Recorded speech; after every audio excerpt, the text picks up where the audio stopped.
So ఇంతకీ joke ఏంటంటే మన పీసు బాబు రావాలంటే ఇప్పుడు సమాధుల్లో పెట్టిల్లో పెడతారా? ఎందుకు పెడతారా అనుకుంటున్నావు? చచ్చిపోయిన వాళ్ళు మనం కాల్చేస్తాం. ఎందుకని? ఆ బాడీకి ఈ భూమికి సంబంధం లేదు, మళ్ళీ భూమిలోకి వెళ్ళిపోవాలి, మళ్ళీ కొత్త జన్మ వస్తుంది, అది వేరే కథ. కానీ వీళ్ళకేంటంటే, నేను ఓ పిచ్చి తల్లి ఫోన్ చేసింది, లలిత అని. లలిత అంటే పేరు ఎవరిదమ్మా? లలితక్క. అమ్మవారిది. చూడు ఒకసారి ట్రై చేద్దాం, ఉందేమో. లలితక్క. అమ్మో, లలితక్క వచ్చింది, అదే పేరుతో రాసుకున్నా అక్క. హైదరాబాద్ పాపి లలితక్క. ఎప్పుడు ఎస్పీ బాలసుబ్రహ్మణ్యం గారు చచ్చిపోయారు కదా, అప్పుడు ఈ అక్క ఫోన్ చేసింది ఆ టైంలో. అక్క ఇప్పుడు మరి ఆయన క్రిస్టియన్ కాదు కదా, మరి చనిపోయాడు, ఇప్పుడు ఎక్కడికి వెళ్తాడన్న. ఆయన మా పాటలు కూడా కొన్ని పాడాడు కదా, అందుకని అక్కడ వెయిటింగ్ హాల్ ఉంటుంది, అక్కడ ఉంటాడని. ఇంకో గొర్రె పరమేశ్ అని, ఇక్కడ హైదరాబాద్ గొర్రె, పరలోకం రెడీగా ఉందా అన్న. లేదు, మొత్తం ఈ భూమి మీద అందరూ గొర్రెలు అయిపోయాక ఈ గొర్రెలందరినీ లేచుడి అంటాడు పెద్ద గొర్రె యేసుబాబు వచ్చి. అప్పుడు ఈ గొర్రెలన్నీ పెట్టిలోంచి లేచిపోతాయి శవాలు. ఆ శవం ఉంటుందమ్మా అసలు కుళ్ళిపోయి కుషించిపోయి భూమిలో కలిసిపోద్ది. బోళ్ళు పెట్టెలు అలా సముద్రంలో కలిసిపోయినాయి, ఆ పెట్టెలన్నీ భూమిలో కలిసిపోయినాయి. ఇప్పుడు ఇతను వచ్చి రెండో రాకడ వచ్చి పెట్టెల్లో ఉన్న శవాలన్నీ లేపుతాడంట. లేపితే అప్పుడు ఈ శవాలన్నింటినీ తీసుకుని పెద్ద శవం పరలోకం వెళ్తాడు. ఎప్పుడు జరుగుతుందండి ఇది? ప్రపంచం అంతా గొర్రెలు అవుతాయా? రాసి పెట్టుకోండి. ప్రపంచం అంతా ముస్లిమ్స్ అవరు, ప్రపంచం అంతా హిందువులు అవరు, ప్రపంచం అంతా క్రైస్తవులు కూడా అవరు. 5,000 సమానంగా చేయాలి కత్తితే, ఇక్కడికి వేసేస్తే అయిపోతాయి. అవుద్దా? అందం ఉంటుందా? అవదు. కాబట్టి ప్రపంచం అంతా ఏకమతం అదే ఉండదు, భిన్న మతాలే ఉంటాయి. కానీ ఎవరిది వాళ్ళు చేసుకోవాలి. మీ నాన్నగారి గురించి చెప్పమన్నాం అనుకో, చెప్పు, వింటాం. ఇలా కూర్చుని వింటాం, గంట సేపు వింటాం. అసలు యాక్చువల్గా మన నాన్నతో పోలితే వీళ్ళ నాన్న వేస్ట్. అప్పుడు బీపీ వస్తుంది, ఏమొచ్చి కొడదామని చూస్తాం. మీ నాన్న గురించి చెప్పి వింటాం, నిద్ర వచ్చినా వింటాం. పాపి గారు ఫోన్ చేస్తున్నారు, కాపీ కొట్టిన హలో కిరణ్ గారు, సారీ సార్, పడుకున్నారా? సార్ కిరణ్ గారు పడుకున్నారా? పాపం పడుకున్నా పాపం. అంటే మీరు పాపం నేను మౌనంలో ఉన్నప్పుడు ఫోన్ చేస్తున్నారు, నాకేమో కుదరడం లేదు, నాకు ఇప్పుడు కుదిరింది. పోన్లేదు సార్, పడుకుంటారా? రేపు చేస్తారా? రేపు చేస్తారా? పాపం నిద్రలో ఉన్నారు కదా, పడుకోండి సార్, పడుకోండి సార్. ఏం లేదు, పరలోకం గురించి మాట్లాడుకుంటున్నాం, మీరు ఏదైనా క్వశ్చన్ ఆన్సర్ చెప్తారేమో అని. పడుకుంటారా? రేపు 10 తర్వాత చేయండి. అందుకని 10 దాకా మౌనం ఉంటాం కదా నాన్న.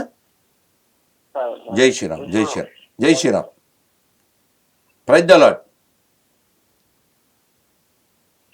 Praise the lord. పిలిచారు, నిద్రపోతున్న గొర్రె అమ్మ. సరే, విషయం అది ఎంత పిచ్చి కాన్సెప్ట్ చూడు. దేవుడు పరలోకం ఇవ్వడానికి ఈ వెయిటింగ్ లేనిది, వెయిటింగ్ హాల్ లేనిది, కన్స్ట్రక్షన్ ఏంది, సచ్చినోడికి సచ్చినట్టు పరలోకం ఇవ్వడంట. ఇంకో గొర్రె మెసేజ్ పెట్టింది, ఎంత పెచ్చ గొర్రె. కాకపోతే వీళ్ళలాగా దుర్భాషలాడే గొర్రె కాదు. ఆయన ఎక్కడ వాడంటే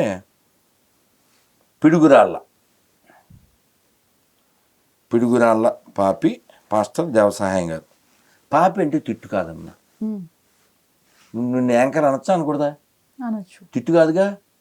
గొర్రె అంటే తిట్టు కాదమ్మా, వాళ్ళని వాళ్ళు భావించుకునేది.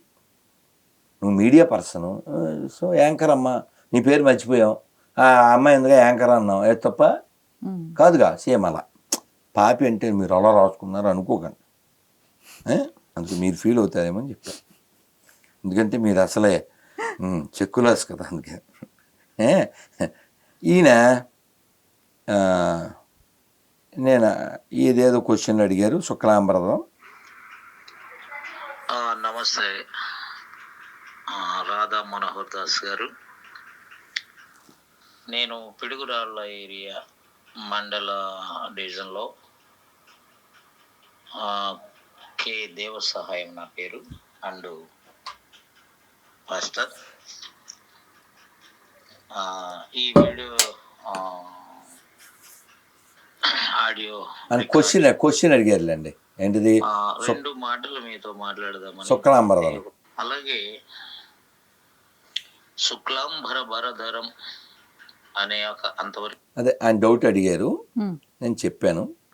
అలాగే మా నాన్నగారి పేరు సత్యనారాయణ, మా అమ్మగారి పేరు విజయలక్ష్మి. మీకు తెలుసు నేను తిరుపతిలో ఉంటాను. మీ అమ్మ నాన్నగారి పేర్లు కూడా చెప్పండి సార్ అని చెప్పాను. పరిశుద్ధ గ్రంథంలో అయ్యగారు వందనాలు. రాధా మనోహర్ గారికి నమస్కారం అండి. మా నాన్నగారి పేరు గాలియా. ఆ తర్వాత ఆయన ప్రభు నమ్ముకున్నాక ఇస్రాయేలు. ఆ తర్వాత మా అమ్మగారి పేరు పుల్లమ్మ. ఆమె రక్షణ పొందలేదు. అయితే మీరు రక్షణ పొందలేదంటే అర్థమైందమ్మా, గొర్రె కాలేదు. ఓకే, అదేందా? గొర్రె కాలే. చూడ, ఇంకా ఇదంతా వినలేము కొంచెం. మళ్ళీ నెక్స్ట్. హరే కృష్ణ. నమస్తే అండి. పుల్లమ్మ గారు అంటే మీ తల్లి గారు రక్షణ పొందలేదు అన్నారు.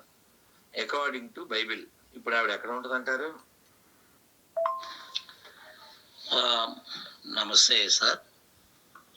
మా అమ్మగారైనా నా కుమార్తె అయినా రక్షణ లేకపోతే పరలోకం లేదు. ఎందుకంటే ఒకడు క్రొత్తగా జన్మించితేనే గాని పరలోక రాజ్యంలో ప్రవేశించడు. అదే ద్విజత్వం. ద్విజుడు అంటే రెండవసారి జన్మించిన వాడు. మా అమ్మగారైనా పరలోకం వెళ్ళే అవకాశం లేదు. ఇంకా వీళ్ళ సోది ఎక్కడికి వెళ్తుంది? నేను అడిగాను, ఈయన ఎవరమ్మా? లాలా లజపతి రాయ్, బాలగంగాధర్ తిలక్. ఈయన ఎవరు? ఆజాద్ చంద్రశేఖర్.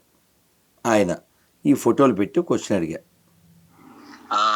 అంటే మీరు చెప్పే ప్రకారం దేశం కోసం మరణించిన ఈ మహానుభావులు కూడా నరకమేనా సార్ మన పనికిమాలిన బైబిల్ ప్రకారంగా? నాతో ఒకడు అనేసాడు, మా నాన్న, మా అమ్మ, మీ పూర్వీకులు, మా తాతలు, మీ తాతలు, భగత్ సింగ్, అల్లూరి, ఎవడైనా సరే మా ఎండిపోయిన శవాన్ని నమ్మితేనే పరలోకం. ఎంత దారుణం అమ్మా! అంటే వాళ్ళు చేసిన మంచి పనులు, వాళ్ళు చేసిన త్యాగాలు, వీటికి విలువ లేదా? అందుకనే మనకి దైవం కంటే ధర్మం ప్రధానం.